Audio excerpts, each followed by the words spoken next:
What? Shh. We just discovered their base. Look. I'm touching your back. I assume you're the little boy. Death is not the end.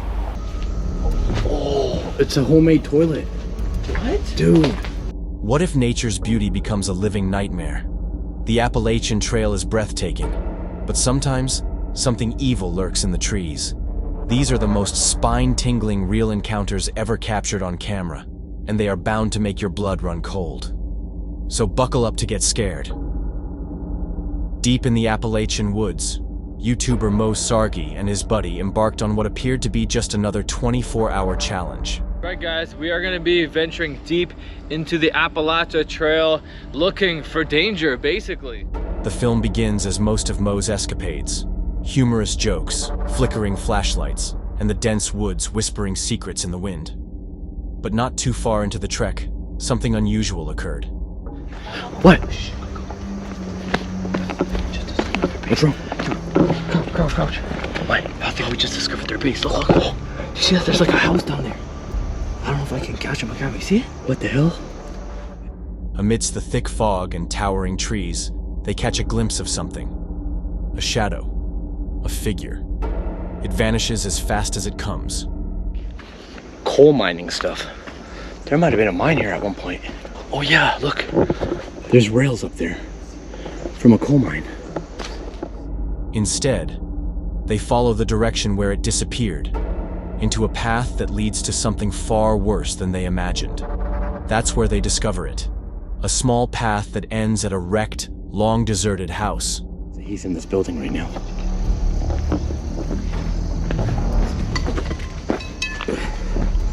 Hello? Its windows are broken, vines are climbing over its walls, and the wood creaks under each movement of the wind. Hey, we mean you no harm. We just want to be friends. And the creepiest part? They hear voices, faint murmurs coming from within. In here? Oh, it's a homemade toilet. What? Dude. As they enter, the floor groans under their footsteps. There is a tent in the center of the living room. Someone had visited recently, but nobody was there. Then Mo sees something. An invisible staircase going down into the ground. They descend into the dark. The air turns cold. Time seems to stop. Then, they find it. Oh, this is a crazy adventure. This is what you guys come here for. To get the coolest adventures ever. Look, there's holes everywhere. What's inside them? A hidden room, like a second house, buried beneath the earth. It's rotting, with smashed furniture and claw-like scratch marks on the walls. And then Mo just switches his camera abruptly and stops. For an instant, he sees something. Something went by. But when he turns, there is no one there. And what's scary here is that whatever he saw doesn't appear on camera. Viewers later attest there's nothing in the recording. Holy wow. I'm literally in the middle of the structure right now. This big silo that's collapsed. The terror in the voice of Mo is genuine. The tension is taking over. They don't hesitate to venture deeper.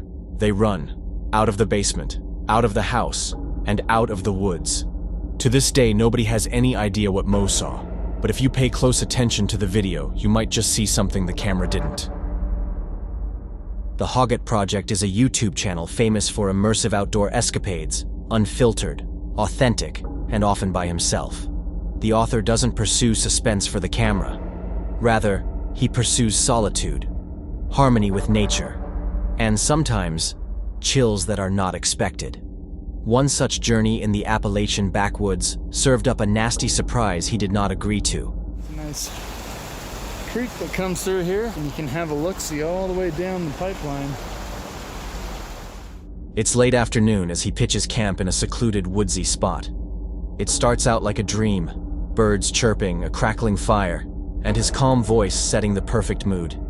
But dreams don't last forever. Birds sing, fire pops, and his soothing voice creates the ideal backwoods retreat. But as darkness comes, the atmosphere subtly changes. Something is amiss. There is a camp, but I don't think anybody's hiking this way back down. Anywho. A soft sound while he sits catches his notice.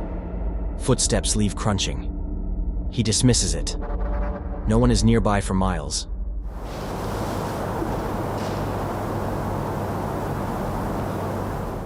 Then it comes a little closer this time.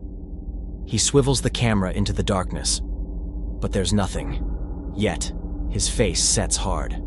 He knows that sound wasn't in his head. Basically, it was all set up. It was getting dark. I had just gathered all the firewood. I had run back to the vehicle to grab. A sharp, deliberate knock breaks the silence. Wood on wood. He freezes mid-breath. The forest holds its breath with him. Slowly, he sweeps his flashlight across the trees, and then, just for a heartbeat, something moves. A flicker, a shape. It ducks behind a tree, too fast to follow, but not fast enough to be missed. Like a raccoon or something right there by the water. And as I hit the high beam, this is when I see it. I see something standing there on the side of the road, pretending to be a statue. Shaken, he grabs his gear and backs toward his tent, whispering, "I don't think I'm alone out here." He leaves the camera recording. In the depths of the Appalachian Mountains, the host of dark exploration films embarks on a lone adventure to track down and spend the night within an abandoned fire tower. Tonight, I'm accompanied by my own thoughts and my paranoia of the woods. So, this is the first time in my life I've ever been so in the woods. With nothing but his equipment and camera, he embarks upon his trek through heavy woods and harsh terrain for a spot of lost history. Tight. Just kidding. There's an entire hole in the fence here. Wow. These stairs already look like they're kind of sideways. From his long journey through the wild, he finally sees it standing tall, rusting, and almost engulfed by trees. The fire tower stands like a ghost, its skeletal structure creaking with every gust of wind. We're at the fire tower. I could hear it squeaking in the wind. He ascends the metal staircase step by step, height increasing more intensely with every step. He makes it to the top, and he enters the lookout room. It's just wood. It's not too bad in here, it's covered. Let me look beneath me, though. It is dusty, vacant, and ringed by broken windows that open up to a panoramic view of the Appalachian forest below. The room is remarkably solid, given its age. He decides that this is where he will camp for the night. I took my night pictures. Food is cooking, it's stirring. Got about 5-10 minutes. He lays out a thin mattress, some food, and a dim lantern. Nothing fancy. Just enough to survive the night. No electricity, no heating, and nobody within miles. Only the hum of wind passing through shattered window panes. The sun sets outside, filling the sky with pinks and oranges, and the forest goes quiet. As the darkness falls, he photographs the unsettling yet serene silence all around him. The moon rises, stars are visible in the sky, and from this elevated position, the forest below is a black ocean of shadows. Yet, in the solitude, everything is at peace. No sounds, no disturbances, only the endless quiet of nature.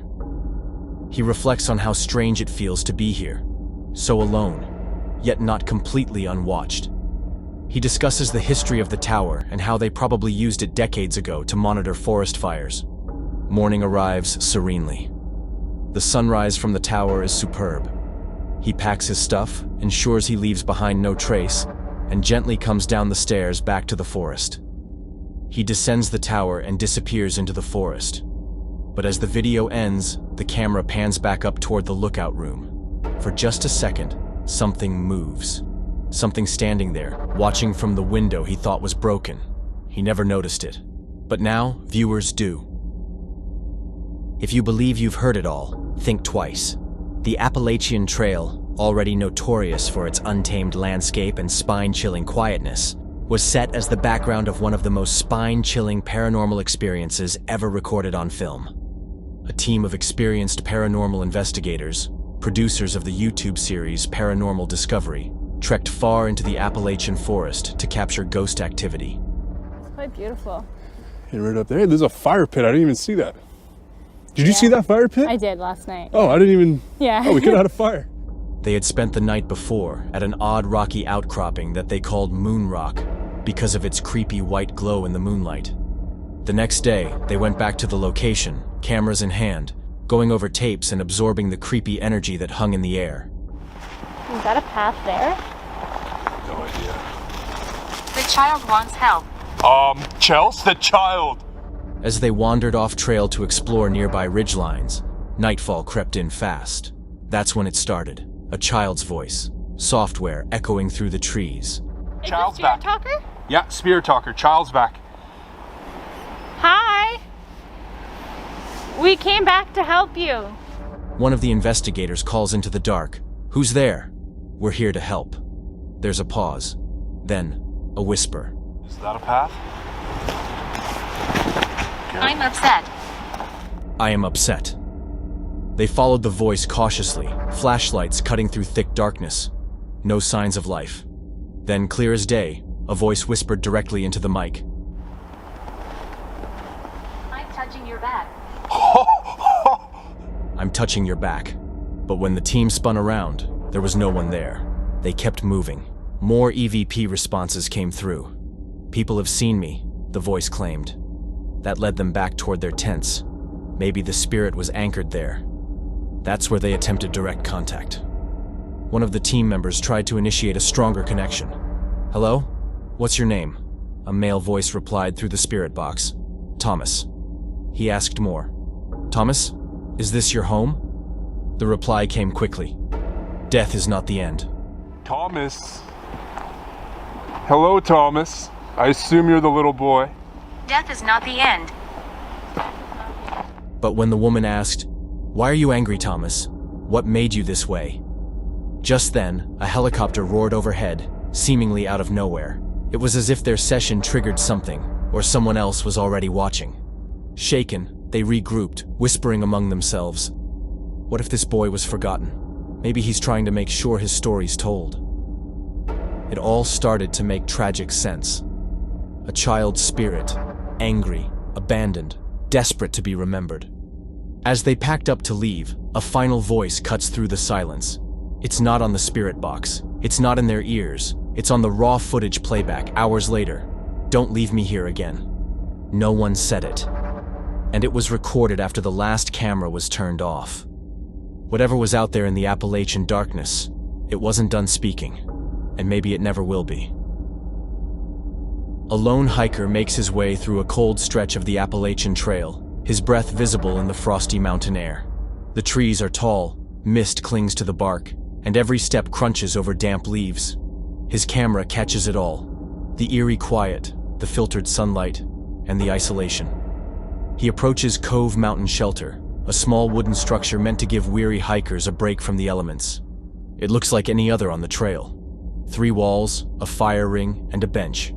But as he steps closer, his tone shifts. I did bring some notes along. I thought I'd double check. Like I said, except it wasn't in this shelter, but the other one that was no longer here. But they were, like as hiking, and the drifter came along. Like I said, it was in the early morning hours. Long before the shelter stood, he began. There was another one right there, and it had a dark past. He tells his viewers about the tragedy of how, decades ago, a man was found with a bullet wound to the back of the head, and a woman, also dead, nearby. Hikers using the trail discovered the bodies. No one ever claimed responsibility. There's people that are afraid to come out because of stuff like this that happens, so. The camera pans to the shelter. Silent, empty. But what he says next will make you question whether it's ever truly empty. And don't let the horrible things that happen to other people prevent you from enjoying your life, There's a very low chance for you to be attacked in a shelter and have happened to you what happened to Molly and Jeff. I mean, you're probably just as likely to be attacked. I mean, you can lock yourself up in your home for the rest of your life if you're afraid of being attacked, but you have just as likelihood of being attacked in your own home as they did out here as well, so that's something to consider too. He lowers his voice as he steps closer to the fire ring. "Some hikers won't sleep here," he says. "Not after what they've heard." They talk of voices in the dark, muffled crying, hushed arguments that circle the camp like echoes trapped in the trees. As the wind picks up, it carries more than just the rustle of leaves. There's a presence in the air, something listening, watching. "I'm not staying here tonight," he admits, stepping back. "But I had to show you this place." Later that night, while reviewing the footage, he pauses. There's something, just a flicker, in the firelight behind him.